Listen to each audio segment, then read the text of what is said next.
The Type 61 was Japan's first domestic tank design after the Second World War. Entering service in 1961, it was built by Mitsubishi to meet the needs of the newly formed Ground Self-Defense Force. It was small, light, and easy to transport across the narrow roads and mountainous terrain of the Japanese islands. While it lacked heavy armor, its mobility was impressive for the time. It relied on a 90mm cannon that gave it the punch needed to handle potential threats in the regional theater during the early Cold War years. By the mid-70s, the Type 74 marked a major leap forward in Japanese tank design. It featured a revolutionary hydropneumatic suspension system which allowed the crew to tilt or lower the entire hull. This was perfect for hiding behind ridges or firing from awkward slopes. Armed with the famous British-designed L7 105mm rifled gun, this tank proved to be a reliable workhorse for decades. Its low profile and unique tactical flexibility made it a favorite among tank crews who needed to navigate Japan's complex, jagged landscapes. Entering service in 1990, the Type 90 was Japan's attempt to match the most powerful tanks in the world. It was a massive step up, featuring a fully automatic loading system that reduced the crew requirement to just 3 people. The tank was built around a powerful 120mm smoothbore gun produced under license, which gave it significant fire superiority. With modular composite armor and a high-tech fire control system, the Type 90 proved that Japan could manufacture top-tier armor capable of engaging any modern target with lethal accuracy. The Type 10 is the pinnacle of current Japanese armored development. Introduced in 2012, this tank is designed for the information age. It is smaller and lighter than the Type 90, making it easier to transport, but it makes up for the reduced size with advanced sensor integration and superior network connectivity. It allows different units to share battlefield data in real time, effectively creating a hive-mind approach to combat. With its advanced transmission and agility, it can move backward almost as fast as it moves forward in any direction.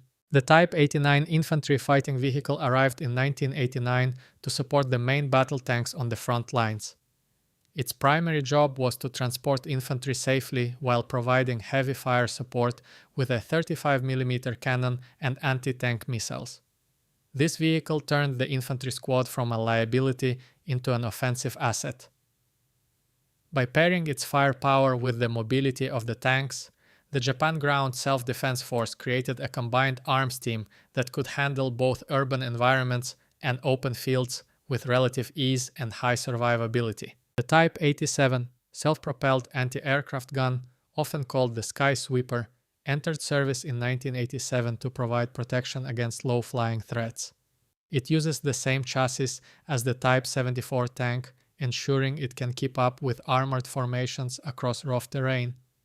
With its twin 35mm Oerlikon guns and advanced radar tracking, it can detect and engage jets and helicopters with pinpoint accuracy.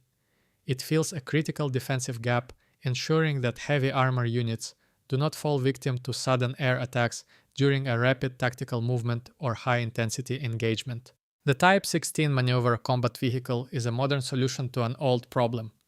How do you get heavy firepower to a remote location quickly? Unlike a tank, the Type 16 runs on wheels instead of tracks. This allows it to drive on public highways without damaging the road, which is essential for rapid deployment across Japan's long stretches of territory. Armed with a 105mm gun, it offers tank-like firepower in a platform that is much cheaper to operate and significantly faster to deploy during an emergency or defensive mobilization. Finally, the Type 96 armored personnel carrier represents the backbone of infantry transport. Entering service in 1996, this 8-wheeled vehicle is built for speed and reliability. It is designed to get troops to the front line safely while avoiding the weight and complexity of tracked vehicles. It may not carry the massive cannons of a tank, but its agility and ability to cross diverse terrain make it an essential part of the Japanese force structure.